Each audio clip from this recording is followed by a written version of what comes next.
এবার ইসরায়েল সামরিক প্রযুক্তিতে সাইবার হামলা। প্রো রেজিস্ট্যান্স সাইবার ইউনিট ইসরায়েলের গুরুত্বপূর্ণ সামরিক প্রযুক্তি ফাঁস করে দিয়েছে। এর ফলে ইসরায়েল দীর্ঘদিন ধরে এককভাবে নিজেদের অধীনে রাখা প্রযুক্তির দখলদারিত্ব হারিয়েছে, এমনটা দাবি করে খবর প্রকাশ করেছে ইরানের Tasnim news agency. Cyber support front নামের প্রতিরোধ গোষ্ঠীটি সাইবার হামলার মাধ্যমে দুটি প্রধান ইসরায়েলি সামরিক পণ্যের গোপন নথি প্রকাশ করেছে।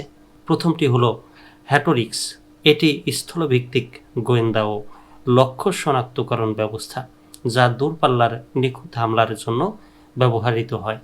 দ্বিতীয়টি হল স্পাইক LR, পঞ্চম প্রজন্মের মাল্টি প্ল্যাটফর্ম বিশিষ্ট একটি স্মার্ট গাইডেড ক্ষেপণাস্ত্র ব্যবস্থা, যা আধুনিক যুদ্ধের প্রেক্ষাপটে ডিজাইন করা হয়েছে।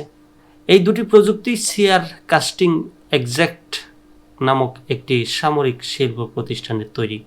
প্রতিষ্ঠানটি রাফায়েল এবং এলবিট সিস্টেমসের চুক্তিভিত্তিক সরবরাহকারী।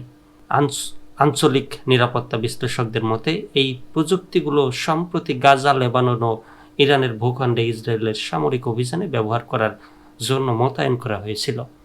সাইবার সাপোর্ট ফ্রন্ট জানায়, তারা সিআর কাস্টিং এক্সাক্ট এর শিল্প অবকাঠামোতে প্রবেশ করে পূর্ণমাত্রার ডেটা ভাঙতে পেরেছে। তাদের এই সাইবার অভিযান মূলত ইসরায়েলের সামরিক শিল্প কমপ্লেক্স ভেঙে ফেলার একটি বৃহৎ কৌশলগত অভিযানের অংশ। উল্লেখযোগ্যভাবে এই একই সাইবার ইউনিট অতীতে ইসরায়েলি সেনাবাহিনী এবং যুদ্ধ মন্ত্রণালয়ের চুক্তিভিত্তিক সরবরাহকারী বেন সিমন অ্যালুমিনিয়াম ইন্ডাস্ট্রিজেও হামলা চালিয়েছিল। সাইবার ফ্রন্ট দাবি করে জানায়, তারা সেই প্রতিষ্ঠানের সব অপারেশনাল সিস্টেম কার্যকর করে দিয়েছে এবং অকার্যকর করে দিয়েছে এবং গুরুত্বপূর্ণ সামরিক স্থাপনাগুলোর সঙ্গে জড়িত গুরুত্বপূর্ণ তথ্য হাতিয়ে নিয়েছে। তথ্যগুলো প্রতিরোধ আন্দোলনের ক্ষেপণাস্ত্র ইউনিটের কাছে এরই মধ্যে হস্তান্তর করা হয়েছে।